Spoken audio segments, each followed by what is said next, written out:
Bom dia, boa tarde, boa noite. Vamos dar início aqui ao estudo da nossa física mecânica, né? Meu nome é Alexandre Henrique Oliveira de São Pedro. Eu vou ser a pessoa que vai estar aqui junto com vocês abrangendo esse tema do que cai bastante no vestibular, né?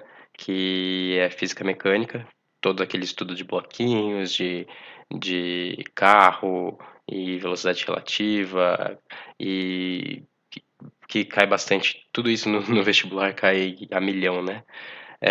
Vamos lá então.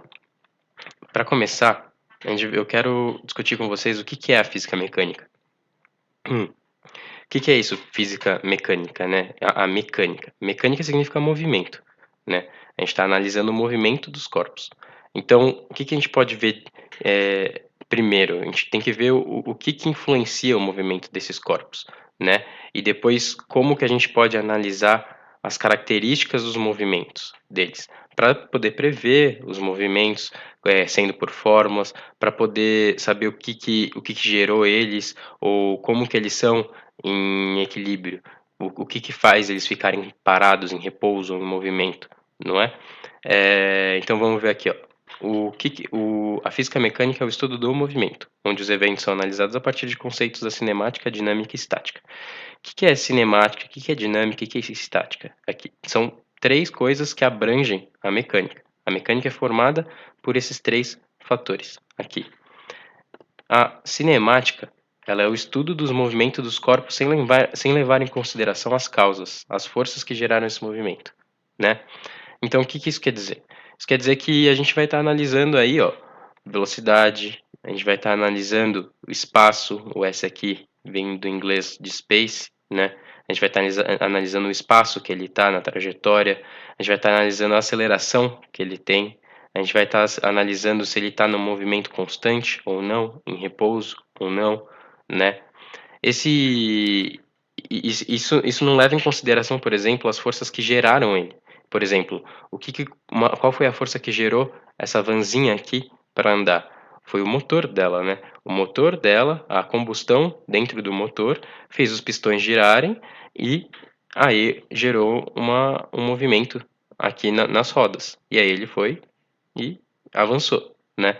Então, quando a gente vai analisar velocidade, espaço, trajetória, a gente não está analisando a explosão em si ou qual a força da explosão que fez a roda girar, a gente está analisando a velocidade do móvel, né? Do corpo em questão. O que é a dinâmica? A dinâmica é exatamente o contrário de tudo que a gente falou, né? É o estudo das causas, é o estudo do que afeta um corpo, é um estudo do que faz sair do repouso ou permanecer numa velocidade constante. É, a gente vai analisar mais os vetores, né? A gente analisa, como a gente pode ver aqui no bloquinho, cada vetor é uma força. Eu vou entrar depois com vocês em uma aula de grandeza escalar e vetorial, né? Na sistemática aqui, a gente analisa bem mais grandezas, ó. A gente analisa grandezas vetoriais, mas a gente analisa bem mais as escalares. Eu vou explicar para vocês depois o que é escalar, mas mais levianamente eu posso falar agora que é como se fosse é, temperatura, sabe? Temperatura ela tem um número. Você esquenta um termômetro, ele muda de número, muda de 30 graus para 50 graus, né?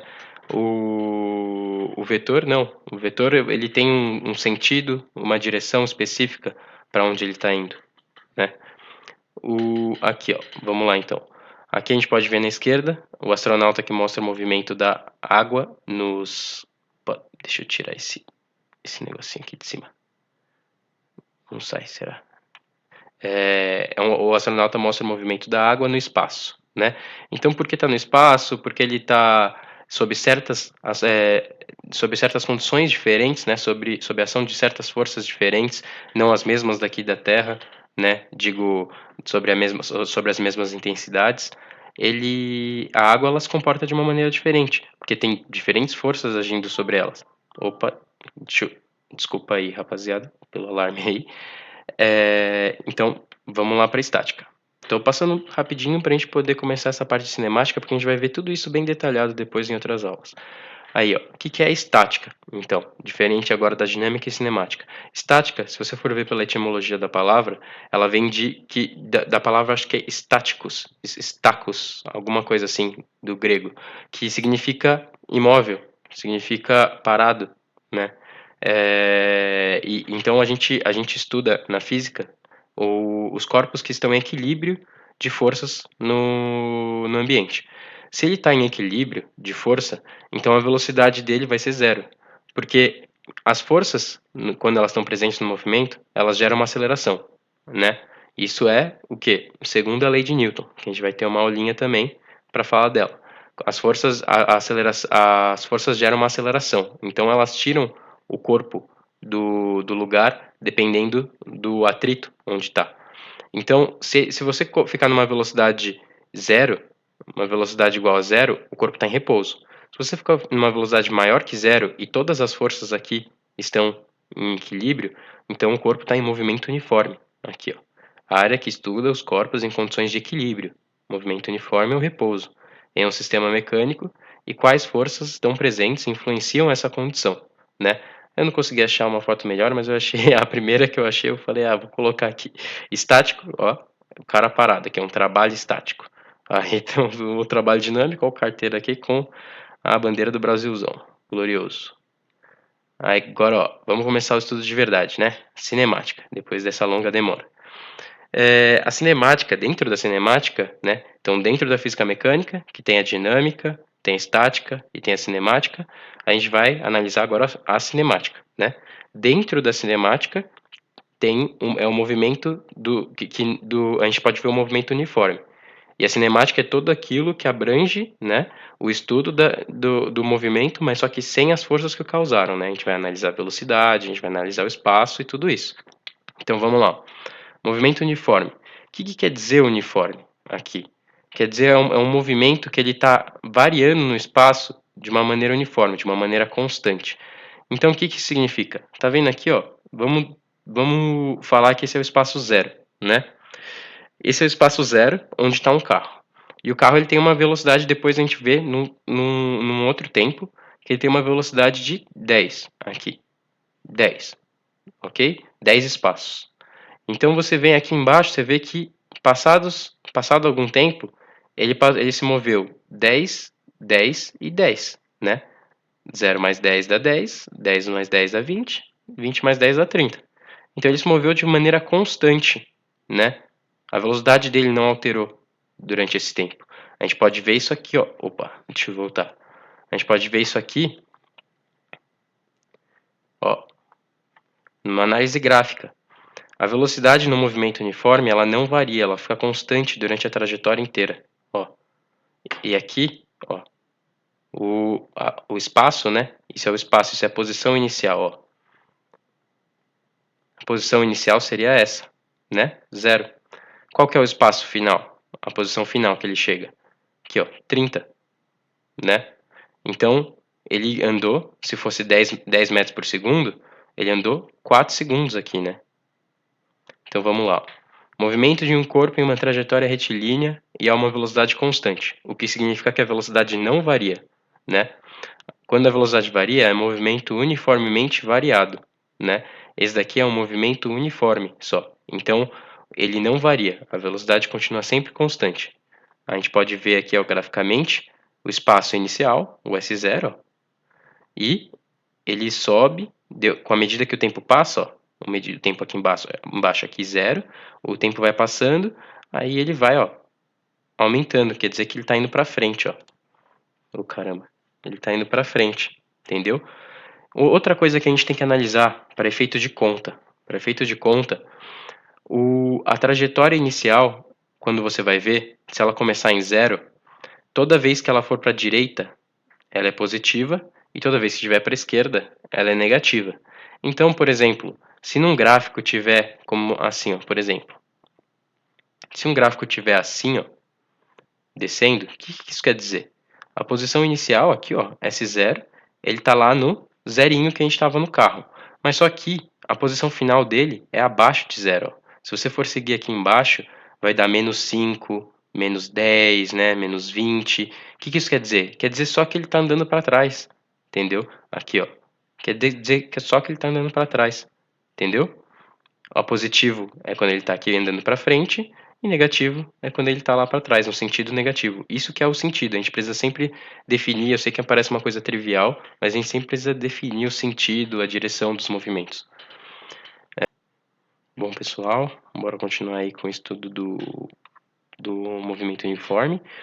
E começando aqui, ó, da onde a gente parou, a gente pode ver aqui, ó, o que é velocidade na fórmula. Aqui, ó, se a gente for analisar a fórmula dela no movimento uniforme, né? Então a gente está já considerando que essa velocidade aqui, ela é constante, né? Ela não varia, né? Analisando a velocidade, a gente pode ver que velocidade é igual a delta, velocidade média é igual a delta S sobre delta T, né? O que isso significa? Delta significa variação. Variação. O que é a variação? Variação é quando você analisa matematicamente o valor final menos o valor inicial. Então, se você vai, por exemplo, ver o quanto que variou em um dia de temperatura, né? De manhã estava fazendo 13 graus e de noite estava fazendo 28 graus. Como que você analisa o quanto que variou da temperatura daquele dia? Você pega o final, né? Que foi 28 graus de noite, menos os 13 graus iniciais. E aí você se faz essa conta, você acha que variou 15 graus, né? Variou 15 graus Celsius. O que isso significa? Aqui, o que isso é bom pra gente? É bom pra gente saber o quanto que moveu um corpo, né? A gente não pode só chegar aqui, ó, numa trajetória e ver e falar assim, o corpo variou de 3, o corpo foi de 3 para 4. Aí você sabe quanto que variou se você só falar 4, né? Se ele começou o movimento no 3 e ele foi para 4, ele variou 1 quilômetro, né? Aqui olhando a trajetória em quilômetros. Por quê? Porque a posição final dele é 4 e a inicial é 3. 4 menos 3 vai dar 1 quilômetro. Você não pode falar só, a posição final dele é 4. Você não vai saber o quanto que ele se moveu assim. Então você tem que saber a variação para saber o quanto que o corpo se moveu nesse sistema aqui, né? A gente chama isso de, quando a gente está analisando isso daqui, de sistema. Então, ó, voltando, vamos lá. Se você pegar essa fórmula aqui, velocidade média é igual a variação do espaço, né, aonde o corpo está, sobre o ΔT, a gente percebe que é uma razão, né? A velocidade nada mais é do que uma razão de espaço, ou seja, no sistema internacional é metros, a variação do espaço no tempo, né? Então você varia, por exemplo, se você está a 5 metros por segundo, você está andando, né, 5 metros em 1 segundo. A cada segundo que passa, esse bonequinho aqui move 5 metros, se você está a 5 metros por segundo. Esse daqui, então, ó, se o bonequinho está, vamos supor, a 1 km por segundo, então passando 1 segundo, ele vai estar o quê? No 4. Passando outro, ele está no 5. Se for 10 km por segundo, ele vai estar aqui, ó, de 3, ele vai para onde? Para 13, né? Em 1 segundo. Aí depois ele vai para onde? Para 23, né? Então, velocidade nada mais é do que a razão do tempo que você passa, do espaço que você anda em um determinado tempo. Quando a gente vai isolar o S, para a gente conseguir manter essa fórmula linear, se a gente isola o S, a gente tem isso daqui, né? A gente pega o ΔT aqui, variação do tempo, e passa multiplicando aqui para cima, né? Se alguém tiver dificuldade com essa passagem, me manda mensagem que eu ajudo vocês. É só você passar aqui, ó, o ΔT para cima e fica como? ΔS é igual a V vezes ΔT. Seguinte, depois, mas sabemos que a variação do espaço ela é igual a espaço final menos espaço inicial. Então, o S final é igual a S inicial mais V vezes ΔT. Mas como que ele chegou aqui, né? Como que ele chegou aqui do nada? Ele só pegou aqui, ó, esse ΔS, como ΔS é espaço final menos espaço inicial, ele colocou isso aqui. Ele colocou antes desse igual aqui, ó, imagina aqui, ó, S final menos S inicial. Aí você vem aqui, S final menos S inicial é igual a V vezes ΔT, né? Que é exatamente o que está aqui, ó. É exatamente o que está aqui. Se você fizer isso, tá vendo como fica aqui, ó, S menos S0 é igual a V vezes T menos T0? Por que também fica T menos T0 aqui, ó? Essas equações são iguais, tá? As duas eu coloquei para a gente poder ver melhor. T menos T0 é ΔT aqui, né? Se você for aqui, ó, ΔS é igual a V vezes ΔT, é T menos T0. E aí fica V vezes T menos T0. E aqui do outro lado, ΔS, S menos S0. Se você considerar que você está no tempo inicial, o tempo inicial é sempre zero, então você pode colocar zero aqui direto. E fica S menos SO é igual a V vezes T final, só, né? Como que fica aqui se você passar esse S somando para cá, né? Outra passagem que, se precisarem de dúvida, me avisem aí. Fica S igual a S0 mais VT, porque esse S0 aqui, ó, menos S0, passou somando para cá. Enfim, né? Depois dessa enrolação, só para entender a fórmula, a gente consegue entender como que funciona um sistema uniforme.